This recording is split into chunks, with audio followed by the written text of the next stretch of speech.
Hello everyone, this is Jesse Straight with Whiffletree Farm. I wanted to do a little bit of a deep dive into our broiler or meat chicken operation and kind of show you our farming practices here and what's so great about them. Out there in the field you can see what we call our pasture schooners.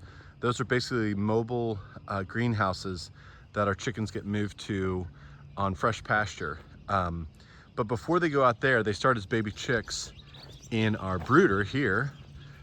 So when the chicks are little, they're not hardy enough to be out on the pasture, particularly in sort of cold nights or heavy rains.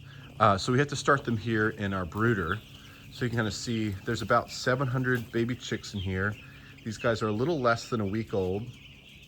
And what we're trying to do is essentially imitate what a mama hen would do for her babies, which is keeping them dry, warm, well-fed, well-watered, and safe from predators. So that's what we do here. And you can see, if you look closely, how they have these very cute downy yellow feathers, and then you see on their wingtips those mature white feathers are starting to come out. So those downy feathers, if they get wet, the birds will go into hypothermia pretty easily. They're very fragile. And their more mature feathers are better at sort of wicking off water and not getting sort of soaked to the bone. So anyway, we take them out to pasture when they are about 3 weeks old. So they'll be in here for about 3 weeks, at which point they're pretty good to go out to pasture. And you can see the bedding here is mostly peat moss, which is really absorbative. And obviously you can't smell what I'm smelling, but I smell no ammonia. This bedding is doing a great job, and you can see it's not packed down and covered with a matted layer of poop, anything like that. It's a nice and arable and clean, so we're giving them a nice clean surface. The air is clean and nice because we don't have it full of ammonia. And that means that ammonia that's not in the air means we're capturing it in the bedding, and then we'll compost this and it'll go out into our fields. And ammonia is basically nitrogen, which is really valuable and would be a shame to go in the air. And also, as ammonia, it's harmful to the birds. It hurts their lungs. So we wouldn't want it for a couple reasons. Cleanliness and the bird's health and not wasting in general, and getting it back into our soil. You'll see the little feeders here that has their non-GMO, no antibiotic feed.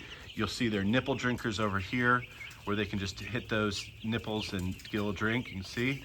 And then we have this here is their grit container. So chickens obviously don't have teeth. They have a gizzard and they need to grind up their feed with that. And so this is just crushed up granite that helps them grind their feed. Over there you can see a couple bell-shaped drinkers. Those are a little different style than the nipples. It automatically fills the little trough, which is nice because the birds can get a bigger gulp of water, which is nice for them. The nipple drinkers, the advantage there is the water is cleaner. There's less dust that gets in that water, but they can only take smaller drinks, so it limits them a little bit. So out in the field we use the bell drinkers. So we wanted to do both in here, so when they go out to the field they're not confused by the bell drinkers and don't know where to get water their first 12 or 24 hours. So they're used to both. We transition them. And then out in the field when they're bigger and they need bigger gulps of water, they're bigger birds and there's more heat, then they have that. And we can clean those bell drinkers out in the field. So that's kind of why we do that. You'll see here this hanging propane heater. So this is on a thermostat. At this point, now that they're almost a week old, they don't need much heat, but you can see there's a pilot light on here. And if it gets cold at night, this kicks on and keeps them nice and warm. Yeah, that's kind of how that works. Then, like I said, at 3 weeks, we'll round these birds up. We have a whole system that we're still perfecting. We used to crate them to take them out to pasture, which was pretty labor intensive and also kind of stressful in the chicks to get crated up and put on a flatbed trailer and then brought out, and then the crates taken off and into the schooners.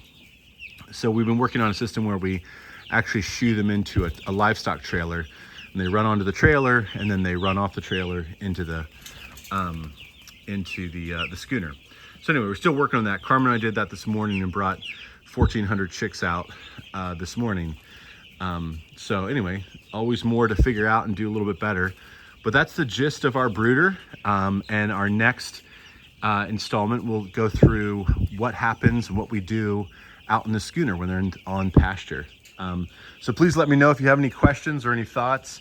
You know, for us, the big thing is keeping birds on fresh pasture. And that's what our distinction is. But you know, like I said here, we have to get them started in the brooder and then they're ready for the pasture. All right, thanks everyone.